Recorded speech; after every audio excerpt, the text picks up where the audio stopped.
चाहे मैं कितनी भी उसके विरोध गई, उसके इच्छा के विरोध गई, अपनी मनमानी मैंने किया, बिना पूछे काम किया, मैंने कुछ भी ऐसे किया, परंतु मेरे परमेश्वर का प्रेम नहीं बदला। हाँ, मुझे ताड़ना जरूर मिली, क्योंकि मैं जानती हूँ कि जो बाप अपने बच्चे को बहुत प्यार करता है, डिसिप्लिन, इसे डिसिप्लिन कहते हैं, अनुशासन कहते हैं, अनुशासन की छड़ी कहते हैं। अगर वो मुझे अनुशासन की छड़ी नहीं लगाता तो शायद मैं रेगुलर प्रार्थना करने वाली नहीं बनती। कभी उठना, कभी नहीं उठना, ऐसा मेरे जीवन में कभी नहीं हुआ, कभी नहीं हुआ।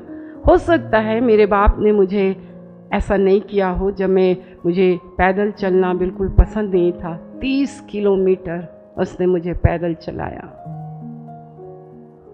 और मैंने इसे ये लिया कि ये मेरी ताड़ना है। और वो इसलिए हुआ कि बिना भोर को उठे मैं अपने काम पर निकल गई।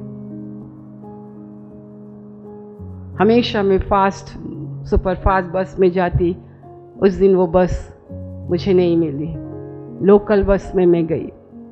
इस चीज़ को मैंने रियलाइज़ किया, मैंने सोचा कि ये इसलिए हुआ कि मैंने नहीं उठा।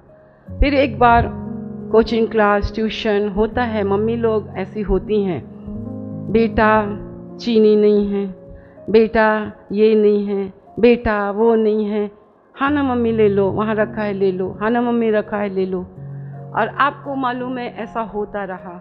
ऐसा नहीं है कि मैंने वो चीज़ नहीं, कई बार इंसान भूल भी जाता है, या हो भी सकता है कि पहले परमेश्वर का निकाल कर हम खर्च कर लेना।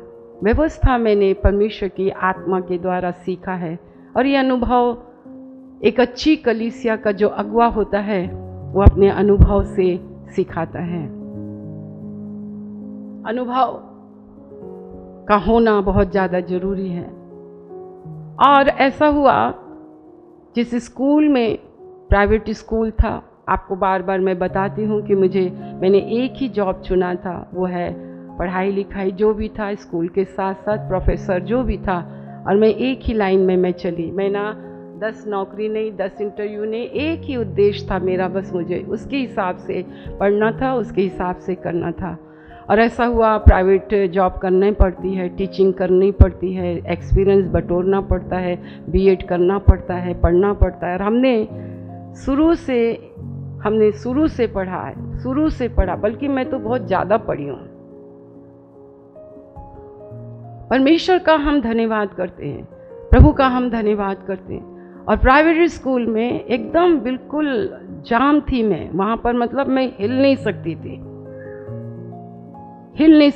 एचएम के पद पर मैं 2-3 स्कूलों में मैं वहाँ पढ़ती, मुझे लगा नहीं कि मैं यहाँ है। अचानक ही वहाँ पर इंटरव्यू आया, इनका इंटरव्यू हो रहा है, नई टीचरें हैं, शायद नहीं है, पर सबका हुआ, मेरा भी हुआ। उसके बाद क्या हुआ, कोई नई टीचरें नहीं थी, जो स्कूल की टीचरें थी वही टीचर थी।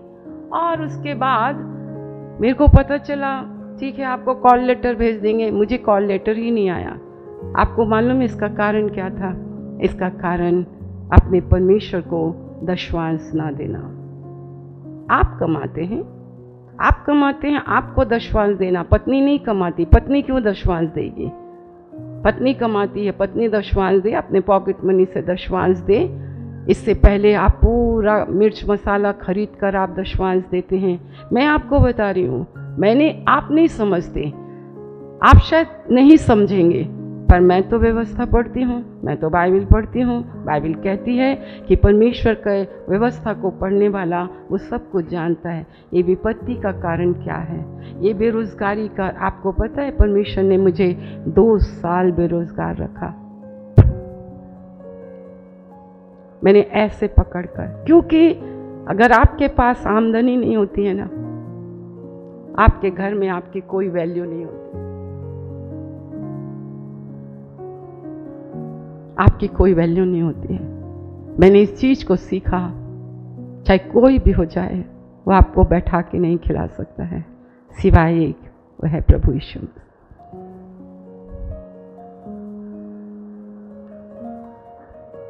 मैंने सीखा, और आज इस बड़ी मिनिस्ट्री में जो कुछ भी मेरे हाथ में रखा जाता है, यहाँ रखा जाता है, यहाँ डाला जाता है।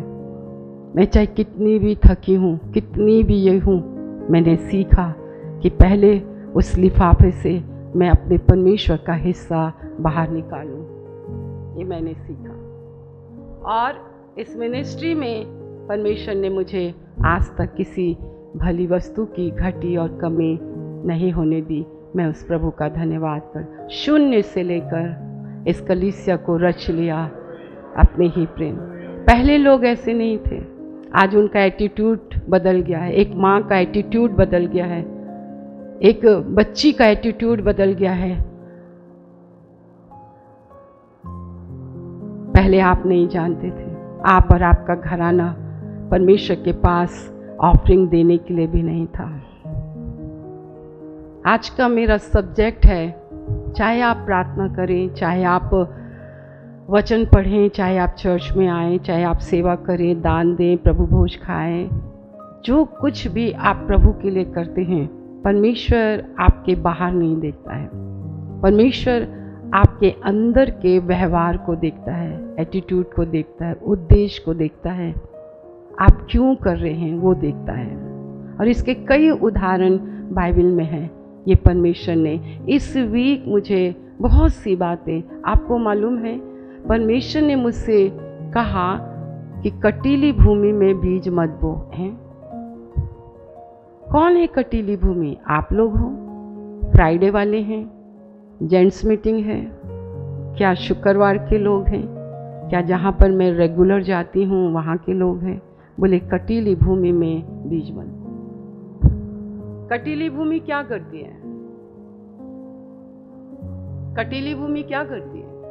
वचन सुनती है, आनंद से सुनती है, आनंदित भी होते हैं। पथरीली भूमि भी ऐसी होती है, सुनना सबको अच्छा लगता है, आनंदित होना सबको अच्छा लगता है, सब कुछ अच्छा होता है। पर पथरीली भूमि होने के कारण, कटीली भूमि होने के कारण, कटीली भूमि वो है चिंता, फिकर। वो चिंताएं ही करते रहते हैं, वो फिक्र में ही रहते हैं। कई बार हम यहाँ से कुछ बोलते हैं, आप ऐसे मूक जैसे बैठे रहते तो मुझे लगता है कि आपको सुनाई नहीं आता है। आपका व्यवहार चर्च में सुनने के लिए समीप आते हैं, समझने के लिए समीप आते हैं, कि अपनी मनमानी करने के लिए आते? क्या आपकी बाइबल अलग है? बाइबल तो एक ही है। एक अच्छी भूमि फल लाती है 100%। 100% फल लाती है। आपके द्वारा बहुत सारी आत्माएं, लोग बोलते हैं, मैं भी बोलती हूँ आपको, धन्यवाद करो उस इंसान का जिसने आपको यीशु के बारे में बताया। जानबूझकर परमेश्वर ने वहाँ पर क्रूसेड लगाया ताकि वहाँ के पड़ोसी आ सकें।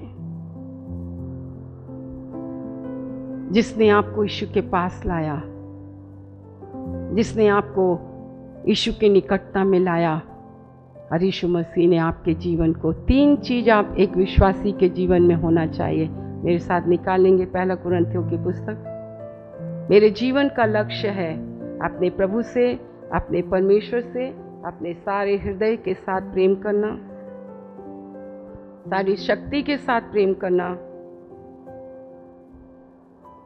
पूरे शरीर से प्रेम करना। और दूसरा, उन्होंने मुझसे कहा कि जैसे प्रभु यीशु मसीह का स्वभाव है वैसे ही तुम्हारा भी स्वभाव हो। आप यीशु मसीह के स्वभाव को जानते हैं? आप यीशु मसीह के स्वभाव को जानते हैं? अपने पड़ोसी को बताएं यीशु मसीह। अब मैं आपके किसी भी पड़ोसी से पूछ लूंगी कि आपने उनसे क्या बोला।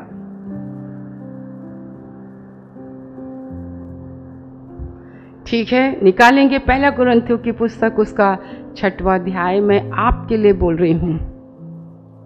हमेशा जब आप बाइबल पढ़ते हैं अपने लिए पढ़ें, दूसरों को सिखाने के लिए कभी ना पढ़ें। ज्ञान अच्छी बात है, पर तुमको ज्ञान घमंड उत्पन्न करता है। परमेश्वर से प्रेम करें और एक दूसरे की उन्नति का कारण बने। पहला कुरिन्थियों की पुस्तक उसका 6वां अध्याय, अपने पास्ट को आप देखें।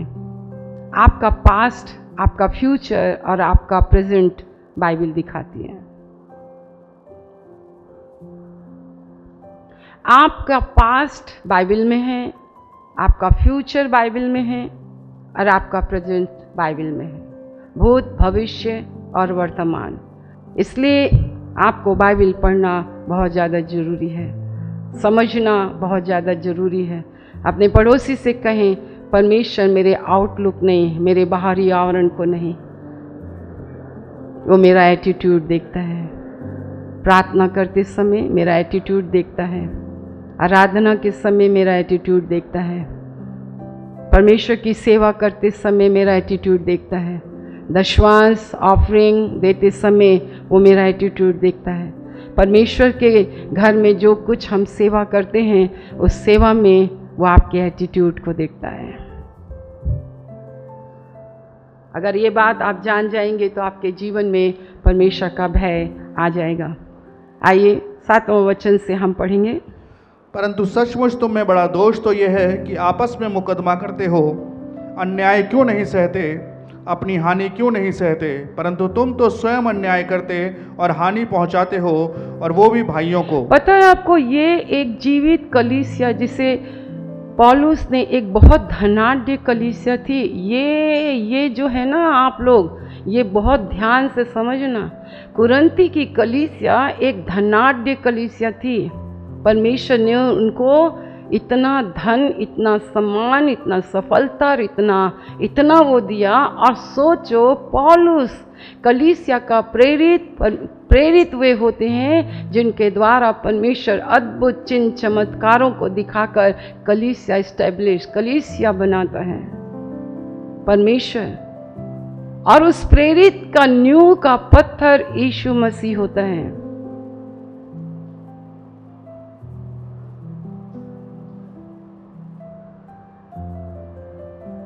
ये वो कलीसिया है। फिर से 7 वचन। परंतु सचमुच तुम में बड़ा दोष तो यह है कि आपस में मुकदमा करते हो, अन्याय क्यों नहीं सहते, अपनी हानि क्यों नहीं सहते। परंतु तुम तो स्वयं अन्याय करते और हानि पहुंचाते हो, और वो भी भाइयों को। कौन से भाइयों को? कलीसिया के भाइयों को। आप पहचानते हैं कलीसिया के भाइयों को?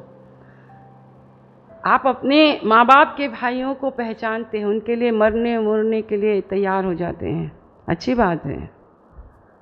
परंतु यीशु मसीह सृष्टि का सबसे पहला फल है, जी उठने वालों में सबसे पहला फल है, पुनरुत्थान का पहला फल है। क्रिश्चियनिटी में पुनर्जन्म नहीं होता है, मरने के बाद नया जन्म नहीं होता है, जीते जी नया जन्म होता है। नया जन्म होता है, फिर आपको पुनरुत्थान मिलेगा। आपको यशायाह ने भविष्यवाणी की कई, आप तो नए नियम में पढ़ते हैं, बाइबल कहती है और भूमि जो है वो मनुष्यों को दे देगी। ये कुरिन्थी की कलीसिया है। तुम में दोष है, तुम में दोष है। और क्या दोष है? आपस में मुकदमा करते हो, अन्याय क्यों नहीं सहते, अपनी हानि क्यों नहीं उठाते। परंतु तुम स्वयं अन्याय करते और हानि पहुंचाते हो, वह भी भाइयों को। कभी भी एक सच्चे विश्वासी को कभी हानि ना पहुंचाना, कभी नहीं। ये कलीसिया की शिक्षा है, ठगना नहीं, ठगना नहीं। अगर आपने किसी से उधार मांगा 1 हफ्ते के लिए कि प्लीज मुझे देने वाला कोई नहीं, और एक विश्वासी भाई दे देता है, एक विश्वासी बहन दे देती है, आप प्लीज मुझे दे दीजिए, मैं आपको कल या 3 दिन में या 1 हफ्ते में मैं वापस कर दूं, और आपने नहीं किया, ये गलत बात है। आप अपनी जिंदगी में कभी आशीषित नहीं हो सकते। और मैं आपसे कह दूं, कल एक भाई ने प्रार्थना किया कि प्रभु जी इस कलीसिया के सब लोगों को आप इतना धनाढ्य बना दीजिए कि उनको कभी किसी से उधार लेना ना पड़े, किसी से मांगना ना पड़े। आप मुझे बताइए, हम हमेशा अपने परमेश्वर को बड़ा रखते हैं, हम तो उसको ऊंचा रखते हैं कि परमेश्वर हमारा प्रोवाइडर लॉर्ड है, हमारी ज़रूरतों को पूरा करता है। वो हमें उधार लेने वाला नहीं, उधार बनाने वाला, हमें उधार देने। और मेरा प्रभु तो ये भी कहता है अगर दे दे वो ना दे तो आजा। ये देखो हम यहाँ लुट पिट के बैठे हुए हैं।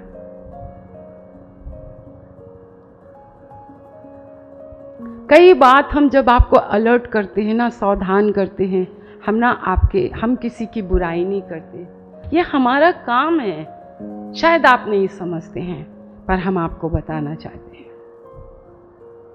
एक सच्चा विश्वासी वो अपने परमेश्वर पर भरोसा रखता है, समय का इंतजार करता है। अगर उसका प्रभु उसको आधी रोटी, सूखी रोटी, यहाँ मैं खड़ी हूँ, हमने अपने हृदय की हालत, परिस्थितियों को हमने कभी किसी के सामने नहीं रखा सिवाय परमेश्वर के। तभी उसने हमारे जीवन में बड़े बड़े काम किए। विश्वासी भाइयों को, क्या आप विश्वासी भाई को पहचानते हैं? अपनी आंखों को बंद करें और अपने परमेश्वर से कहें, मेरी आत्मिक आंखों को खोल दीजिए प्रभु, मेरी समझ को खोल, मेरी समझ को खोल कि एक सच्चा विश्वासी भाई जो यीशु मसीह का अनुयायी है, जो उसके लिए, यीशु के लिए सब कुछ छोड़कर उसके पीछे चलता है निस्वार्थ। मुझे क्या मिलेगा, हमको क्या मिलेगा, मान मिलेगा, सम्मान मिलेगा, हमें धन मिलेगा, हमें दौलत मिलेगी, हमें खाना मिलेगा, हमें पीना मिलेगा। एक सच्चा विश्वासी वो है, उसकी स्थिति, उसकी हालत केवल परमेश्वर जानता है। मैं एक गवाही आपको बताती हूँ, इसी मिनिस्ट्री की गवाही है। एक भाई बहुत बुजुर्ग थे, वो हमारे साथ ही थे। जब मैं आई तो मेरे साथ साथ बहुत सारे लोग, उस समय आज वो ब्रदर नहीं हैं प्रभु में, कोविड में वो चले गए। बहुत तेरे आए, बहुत तेरे चले गए। ये है, परंतु परमेश्वर का धन्यवाद हो कि प्रभु ने आज हमें स्थिर रखा है। वही अभिषेक है, वही सब कुछ है।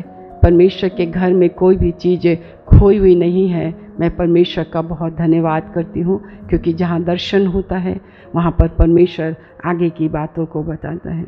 प्रभु ने मुझे उभारा, परमेश्वर ने मुझे प्रेरणा दी और मुझे उसके घर पर भेजा। मुझे याद नहीं है मैं किसके साथ गई थी, और परमेश्वर ने मेरे अंदर 3000 डाला कि इस भाई को जो है 3000 ये करना। तो उस प्रभु के दास ने, उसने कहा अगर 30 लोग भी मुझे 100 रुपए दे देंगे, मुझे दे देंगे प्रभु, तो मेरी ज़रूरत पूरी हो जाएगी। मुझे नहीं पता, और परमेश्वर ने मुझे उनके घर भेजा, मुझे उभारा, मुझे प्रेरणा दी, और मैं उनके घर में गई और मैंने, उन्हें भी नहीं पता था उसमें कितना अमाउंट है, और मैं वापस आ गई। और काफ़ी समय तक ये मिनिस्ट्री, उस मिनिस्ट्री को सेवा देती रही। हमें धोखा मिला, प्रेम के बदले हमें घृणा मिली। जो आप लोग को कहानी बताते ना, इस स्थान से निकल कर जाने वाले, मैंने आपको बताया ना कि परमेश्वर आपके व्यवहार, वो मुझे भी नहीं, वो अपने प्रेरितों को भी नहीं छोड़ता, वो अपने अभिषिक्तों को भी नहीं छोड़ता। तू जो प्रचार करता, अब मेरे को बोलेगा, है ना, रोमी 2, तू जो प्रचार करता व्यभिचार ना कर, तू खुद ही व्यभिचार करता। तू कहता है कि लोभ मत कर, तू खुद ही लोभ करता है। तू खुद विश्वास नहीं करती, तू दूसरों को विश्वास करना सिखाती। तू खुद ही सम्मान नहीं करती, तू खुद ही वो करती। तू खुद ही परमेश्वर पर भरोसा नहीं रखती और दूसरों को। तो बोले ये क्या है, तू निरुत्तर है। बोले बिल्कुल फालतू है। बोले तू तो। अपनी आंखों को बंद करें और अपने परमेश्वर से प्रार्थना करें। वो बातें मत सिखाओ जो तुम खुद करते हो। पहले छुटकारा मांगो। प्रभु किसी को नहीं छोड़ता। परमेश्वर का वचन एक दर्पण के समान है, वो मुझे देखता है, मेरे व्यवहार को देखता है। आपका मन पृथ्वी की बातों में है, संसारिक बातों में है। आप पृथ्वी के बहुत सी चीज़ों को ढूंढ रहे हैं। हम बेवकूफ़ हैं, हम मूर्ख हैं, क्योंकि इस पृथ्वी में हमेशा हमें नहीं रहना। ये मान, ये सम्मान हमेशा नहीं रहेगा, परंतु मेरे प्रभु ने, अगर हमने अपना जीवन प्रभु के समान, वो हमारे व्यवहार को देखता है। इस तेल और जल को छू लीजिए प्रभु। आप इनके विश्वास को देखते हैं, या आपकी शरण में आते हैं। उनको पूरा विश्वास और भरोसा है कि आप ही उनको चंगा कर सकते हैं। जिनके पाप क्षमा हो जाते हैं, उनको चंगाइयाँ मिल जाती है। प्रभु जी, मेरे प्यारी प्रभु परमेश्वर पिता, छू लीजिए, क्योंकि आप तो यहाँ हैं। आपने तो अपना काम शुरू कर दिया है प्रभु। मेरे परमेश्वर, घर जाते जाते मेरे प्रभु हफ्ते भर खुदावन आप इनकी निरीक्षण करते रहेंगे। मेरे परमेश्वर पिता, आप जांचते रहेंगे, हर एक इन्फेक्शनों को दूर करेंगे। जो कोई विश्वास से आपके लहू को पीता लगाता है परमेश्वर, जो आपकी आज्ञाओं को मानता है, मेरे प्रभु परमेश्वर, आपने कहा मृत्यु के दूत को मैं आज्ञा दूंगा कि उस घर पर भी ना पहुंचना। मेरे प्रभु परमेश्वर, यीशु का लहू ही हमें परमेश्वर सुरक्षा रखता है। मेरे प्रभु, हम आपका बहुत धन्यवाद करते हैं आज की सभा के लिए, आपकी उपस्थिति के लिए, आपके लोगों के लिए। वो आए प्रभु, आदर के साथ आए, सम्मान के साथ आए। आपको उन्होंने ध्यान धर कर आपको, आपके वचन को सुना।